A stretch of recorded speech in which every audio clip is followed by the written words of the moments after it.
Imaginez un instant que vous dirigiez une compagnie aérienne mythique, connue dans le monde entier pour son esprit Aloha et ses avions violets ornés de fleurs d'hibiscus. Du jour au lendemain, cette identité disparaît pour laisser place à une livrée complètement différente. C'est exactement ce qui vient de se passer avec Hawaiian Airlines, et croyez-moi, cette histoire va vous fasciner.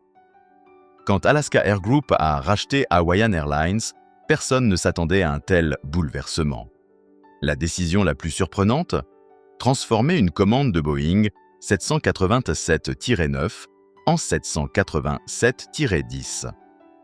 Cette modification apparemment technique cache en réalité une stratégie d'une audace inouïe qui va complètement redéfinir le paysage aéronautique américain. Pour comprendre l'ampleur de cette décision, remontons dans le temps. En 2018, Hawaiian Airlines avait commandé 10 Boeing 787-9, avec des options pour 10 appareils supplémentaires. Ces avions représentaient bien plus qu'une simple expansion de flotte. Avec leur autonomie exceptionnelle de 7635 milles nautiques, ils incarnaient le rêve d'une compagnie traditionnellement focalisée sur le Pacifique de conquérir le monde entier. Ces Dreamliners devaient transporter les passagers des plages paradisiaques d'Hawaï vers les métropoles les plus lointaines de la planète. Une vision romantique et ambitieuse qui a volé en éclats dès l'arrivée d'Alaska Air Group au pouvoir. La nouvelle direction avait une vision radicalement différente. Plutôt que d'étendre le réseau depuis Hawaï, ils ont décidé de transformer l'aéroport international de Seattle-Tacoma en un nouveau hub international capable de défier directement Delta Airlines sur son propre terrain. Une déclaration de guerre en quelque sorte. Mais pourquoi ce changement vers le 787-10?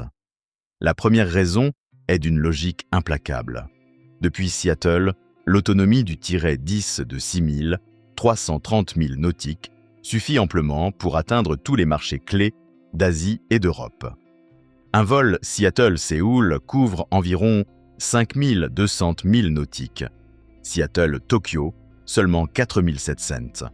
Même les destinations européennes les plus éloignées restent parfaitement accessibles. Cette autonomie supplémentaire de 1200 milles nautiques du -9 devient donc un fardeau inutile. En aviation, chaque mile non utilisée représente des coûts cachés, carburant superflu, maintenance plus lourde, ressources gaspillées. Alaska Air Group a compris que l'efficacité prime sur la puissance brute. Mais la vraie révolution se joue au niveau de la rentabilité. Le 787-10 est une véritable machine à générer des profits. Hawaiian Airlines avait initialement prévu d'aménager ses -9 avec environ 300 sièges en configuration 2 classes. Alaska Air Group voulait aller plus loin en introduisant une classe économique premium, créant un produit plus attractif. Cependant, cet ajout aurait drastiquement réduit la capacité à seulement 250 à 260 sièges, amputant directement les revenus. À l'inverse, le -10, plus long de 11,4 mètres, offre suffisamment d'espace pour une configuration 3 classes confortable, tout en maintenant une capacité optimale de 300 à 320 sièges. Cette différence de 50 à 60 sièges n'est pas anodine. Si chaque siège génère en moyenne $500 par aller-retour, cette capacité supplémentaire peut rapporter 25 à 30 000 $ de revenus additionnels par vol. Multipliez cela par des centaines de vols annuels et vous obtenez des millions de dollars sur la durée de vie de l'appareil. Les experts de l'industrie le confirment. Le Dreamliner le plus grand offre 10 à 15% de meilleure économie par siège mile que ses petits frères sur les routes de moins de 6000 milles nautiques. United Airlines, British Airways et All Nippon Airways, qui exploitent les deux versions, l'ont prouvé en conditions réelles. Mais voici la partie la plus douloureuse de cette transformation. La mort programmée de l'identité Hawaiian Airlines sur les vols long courriers. ces Dreamliners ne porteront plus jamais la livrée violette emblématique, ornée de fleurs d'hibiscus. Ils arboreront désormais les couleurs d'Alaska Airlines, inspirées des aurores boréales. Ce n'est pas qu'un changement esthétique, c'est une déclaration fracassante. Hawaiian Airlines, du moins sur les routes internationales, cessera d'exister en tant que marque indépendante. Les appareils opéreront sous le nom Alaska Airlines depuis le hub de Seattle. Hawaiian se retrouve relégué au vol domestique et interil, là où son identité culturelle conserve encore du sens. Cette décision peut sembler brutale, mais elle révèle une logique d'affaires implacable. Maintenir deux marques distinctes pour une même flotte long courrier aurait créé des inefficacités opérationnelles catastrophiques.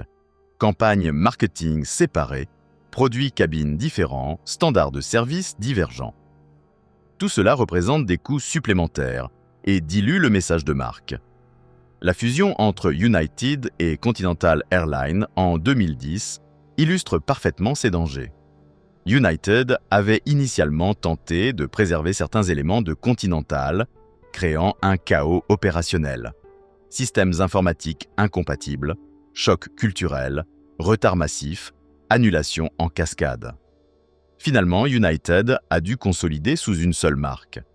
Alaska Air Group apprend de ses erreurs coûteuses, optant pour une intégration rapide et décisive.